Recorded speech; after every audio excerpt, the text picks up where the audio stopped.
Well, good morning, ladies and gentlemen. Welcome to Grumman Pilot's YouTube channel. And today we're going to talk about basic troubleshooting of your radio systems in your airplane.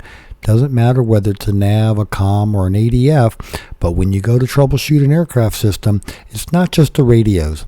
When you're buying an airplane, a big watch out for is the guy who says, oh, and I had all the radios taken out and taken to an avionics shop, and they all tested out beautiful on the bench.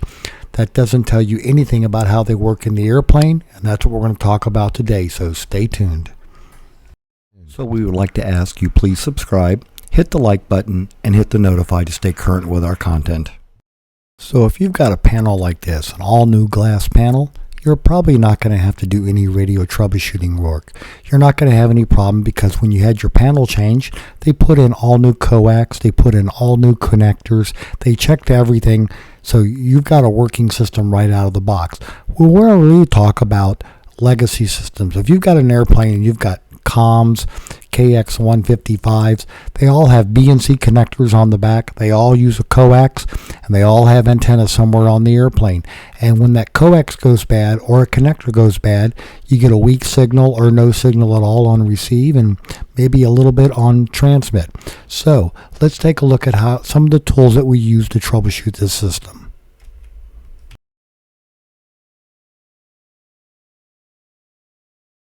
Now on the transmit side, one tool you can use is a frequency counter. This is a 12-digit counter, so when you hook it to the radio and you hit the transmit button, it'll tell you what the radio is transmitting on. If you're transmitting on 122.8, it should read 122.8000.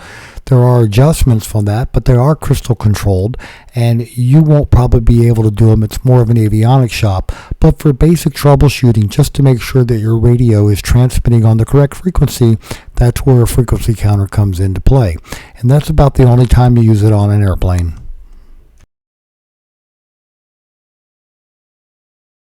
Now here's a very useful tool, is the SWR meter. It gives you the ratio of the wave going out of the radio, how much you're transmitting out, and how much is being reflected back. A perfect radio is a 1-to-1 ratio. You have as much energy going out as you have coming back. But when you have a mismatch between the system and the antenna, or impedance mismatches in cabling or connectors, the SWR will rise. So a unit like this will let you check the SWR. You can put B and C connectors on the end.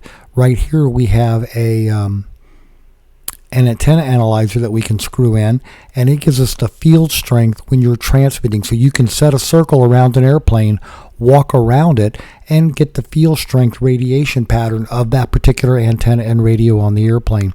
But the SWR can be used because you connect it by the radio, you can connect it midline, and you can connect it back by the antenna.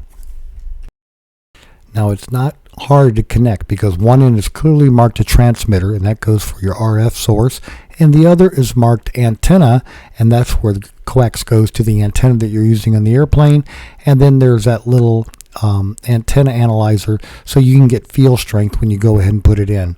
And again, a very useful an item to have when you're troubleshooting a radio.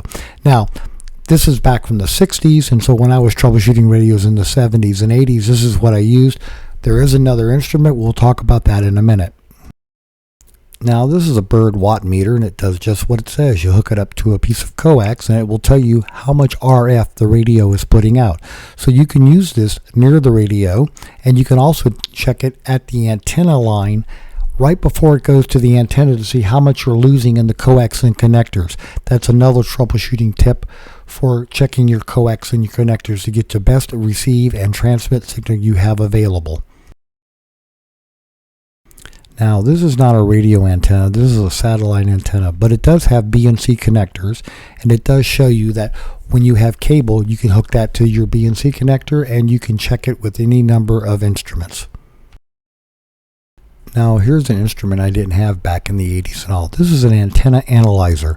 It does not require a separate RF source. It has its own RF sources built in, so you don't have to power the radio and transmit or anything.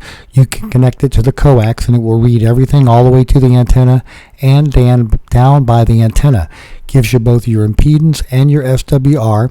It also has a filter for sweeping the band, so you can check the entire range of transmit as you do it. So like right here, we're hooking up the 144 megahertz antenna.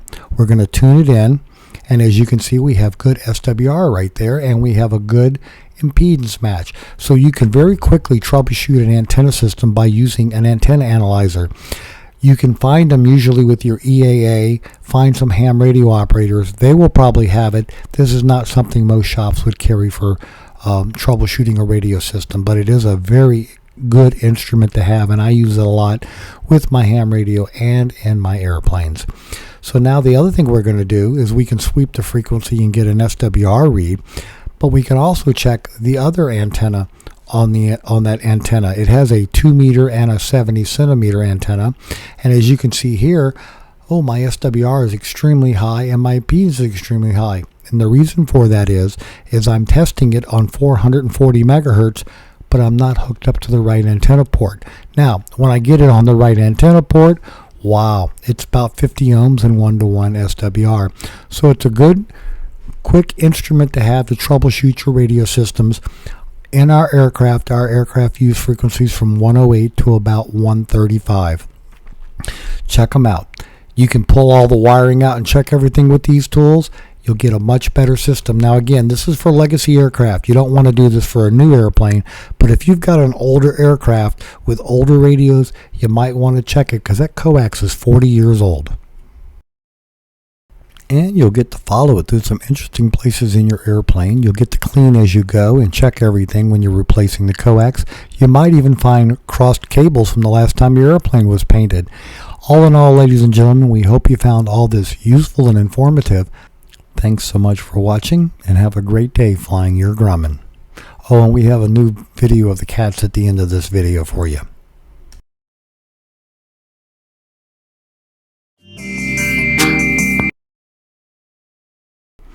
And here's a little bit of the fun I get to see in the wee hours of the night when I'm working. The cats just scooting through the area.